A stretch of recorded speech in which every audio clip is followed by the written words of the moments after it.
नमस्कार। मैं वसंत रावल ज्योतिष विद्या ज्ञान चैनल के अंदर आज मैं आपको बताने आया हूं मीन लग्न की कुंडली के अंदर धन योग कैसे देखा जाता है।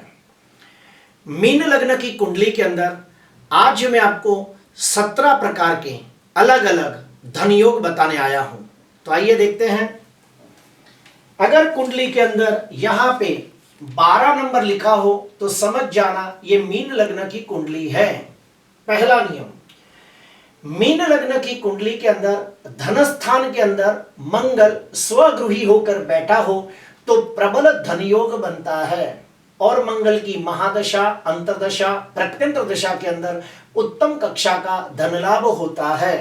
दूसरा नियम, मीन लग्न की कुंडली के अंदर धनाधिपति मंगल नवम भाव के अंदर स्वगृही होकर बैठा हो तो भी प्रबल धन योग बनता है और मंगल की महादशा, अंतरदशा, प्रत्यंतर दशा के अंदर उत्तम कक्षा का धन लाभ होता है। तीसरा नियम, मीन लग्न की कुंडली के अंदर धनाधिपति मंगल 11वें भाव के अंदर उच्च राशि में बलवान होकर बैठा हो तो भी अति प्रबल धन योग बनता है और मंगल की महादशा, अंतरदशा, प्रत्यंतर दशा के अंदर उत्तम कक्षा का धन लाभ होता है। चौथा नियम, धनाधिपति मंगल धन स्थान के अंदर उच्च के सूर्य के साथ अंशात्मक युति करके बैठा हो तो भी प्रबल धन योग बनता है और ऐसे व्यक्ति को अपनी वाणी, बुद्धि, साहस के द्वारा धन लाभ होता है और अपने कुटुंब के द्वारा भी उत्तम कक्षा का धन लाभ होता है। पांचवा नियम, धनाधिपति मंगल चतुर्थ भाव के अंदर स्वगृही बुध के साथ अंशात्मक युति करके बैठा हो तो भी प्रबल धन योग बनता है क्योंकि यहां पर बुध स्वगृही होकर भद्र योग नामक पंच महापुरुष राजयोग बनाता है। तो ऐसे व्यक्ति को मकान, वाहन, प्रॉपर्टी, जमीन, जायदाद ये सब द्वारा उत्तम कक्षा का धन लाभ होता है या फिर अपनी माता के द्वारा धन लाभ होता है। छठवां नियम, धनाधिपति मंगल सप्तम भाव के अंदर उच्च के बुध के साथ अंशात्मक युति करके बैठा हो तो भी प्रबल धन योग बनता है। क्यों? क्योंकि यहां पर बुध उच्च राशि में बलवान होकर भद्र योग नामक पंच महापुरुष राजयोग बनाता है। तो ऐसे व्यक्ति को बहुत ही नसीबदार और भाग्यशाली जीवन साथी मिलता है और विवाह के बाद जैसे जैसे साल बीतते हैं वैसे वैसे धन की वृद्धि होती है। सातवां नियम, धनाधिपति मंगल दसम भाव के अंदर स्वगृही गुरु के साथ अंशात्मक युति करके बैठा हो तो भी प्रबल धन योग बनता है क्योंकि यहां पर गुरु स्वगृही होकर हंस योग नामक पंच महापुरुष राजयोग बनाता है और यहां पर मंगल दिग्बली भी होता है। तो ऐसे व्यक्ति को अपने कार्यक्षेत्र, व्यापार या फिर प्रोफेशन के द्वारा उत्तम कक्षा का धन लाभ होता है और जब भी मंगल और गुरु इन ग्रहों की महादशा, अंतरदशा, प्रत्यंतर दशा आती है तो समाज के अंदर मान, सम्मान, पद प्रतिष्ठा की भी प्राप्ति होती है। आठवां नियम, धनाधिपति मंगल 11वें भाव के अंदर उच्च राशि में बलवान होकर स्वगृही शनि के साथ अंशात्मक युति करके बैठा हो तो प्रबल धन योग बनता है। क्यों? क्योंकि यहां पे दो प्रकार की शुभ स्थिति निर्माण होती है। पहला, मंगल उच्च का होकर बैठा है और शनि स्वगृही होकर बैठा है।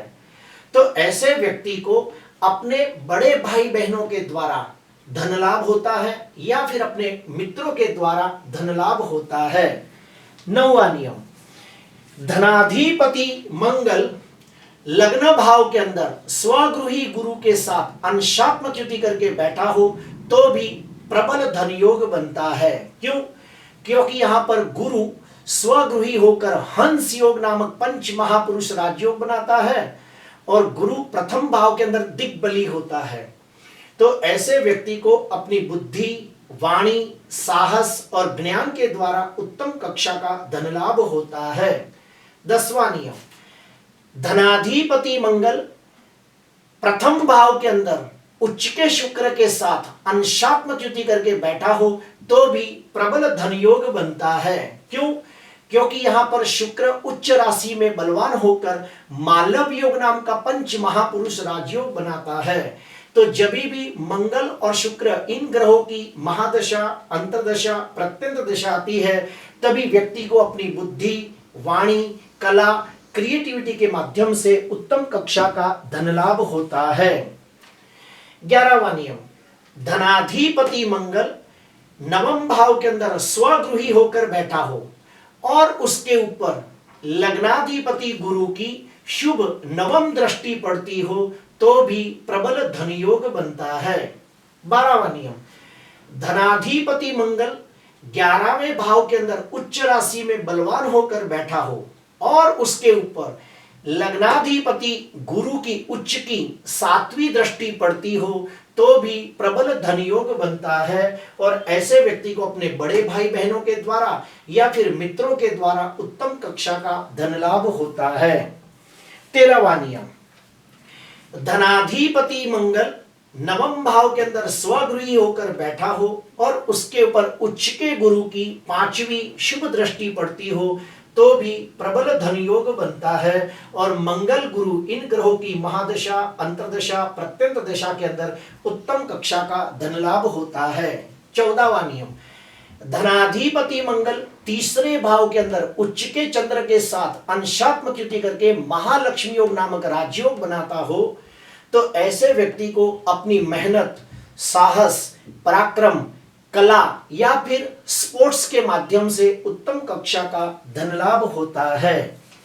15वां नियम, धनाधिपति मंगल लग्न भाव में बैठा हो और लग्नाधिपति गुरु धन भाव में बैठा हो, अर्थात दूसरे और पहले भाव के स्वामी आपस में एक दूसरे के घर में बैठ के परिवर्तन योग बनाते हो तो भी प्रबल धन योग बनता है।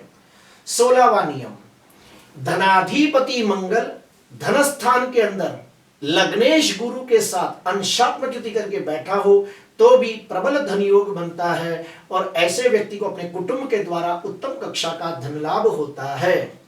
17वां नियम, धन स्थान में स्वगृही मंगल बैठा हो और उसके ऊपर स्वगृही गुरु की 5वीं शुभ दृष्टि पड़ती हो तो भी प्रबल धन योग बनता है।